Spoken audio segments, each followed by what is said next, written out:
My grandmother was broadsided by a lady who admitted to running a stop sign. One friend was killed instantly and my grandmother died later.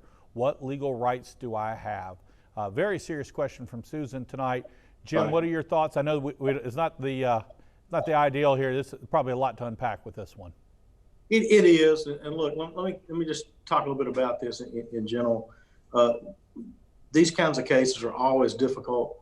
I've had I don't know how many wrongful death cases over the course of my career, and look, it can be, you know, all of them are tough, all of them are hard. Somebody's lost their life, and then you've got to kind of peel through, figuring out who's responsible. Mm-hmm. But generally, in Mississippi law, you're entitled to recover if a loved one's been killed.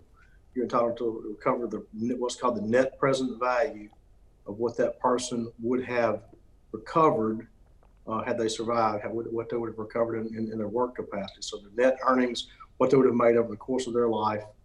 You're entitled to any medical expenses. And for instance, I don't know, as bad as this case sounds, if there were extensive medical expenses, maybe if the person was alive in the hospital for some period of time, you're entitled to recover all those.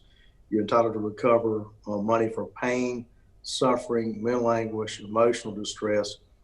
That, about 15 years ago in Mississippi, began to be capped at $1 million, no matter what the jury may determine that you're entitled to.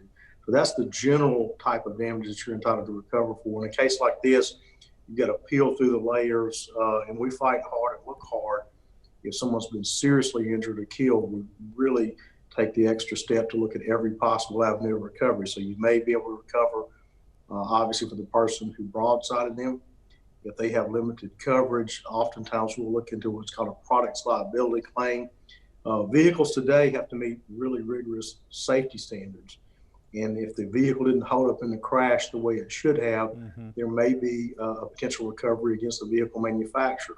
Those are tough, expensive, require lots of engineering experts, but we have a lot of time, and a lot of times we're able to get a really good result out of those. But these are tragic cases always, but difficult cases from a legal standpoint to maneuver most of the time, if you get maximum recovery for the family. Now, a lot of people can get, you know, some kind of recovery from the insurance company, maybe from the person that hit them, but to dig that extra layer to get that maximum that you're entitled to and you should be able to recover takes a lot of skill, expertise, quite frankly, money from the attorney to be able to fund the case, to get it to go toe to toe with a company, maybe like General Motors or Ford Motor Company. It takes a lot of skill, a lot of expertise, and some deep pockets, quite frankly. Right. Well, great question from Susan tonight, Jim. It definitely sounds like she needs to get a hold of an attorney to move forward with that one. And I'm so sorry about her friend and her grandmother. So sorry, Susan, for your loss. I mean, it's terrible. It is. It sounds like about these cases, Kenny, is, you know, the randomness of it. You see, if somebody leaves 10 seconds later or somebody leaves 10 seconds sooner, everybody's okay. It's a very scary thing. You realize how precarious life is when you see these kinds of cases. And I see them all the time. So. Oh, and Jim, we've had so many serious car accidents here in the last month along the Gulf Coast. And probably somebody tonight is watching thinking, oh, yeah, I know the ones that happened on I-10. There's been a couple serious ones on Highway 90. And so, Susan, certainly thank you for the email tonight with that one.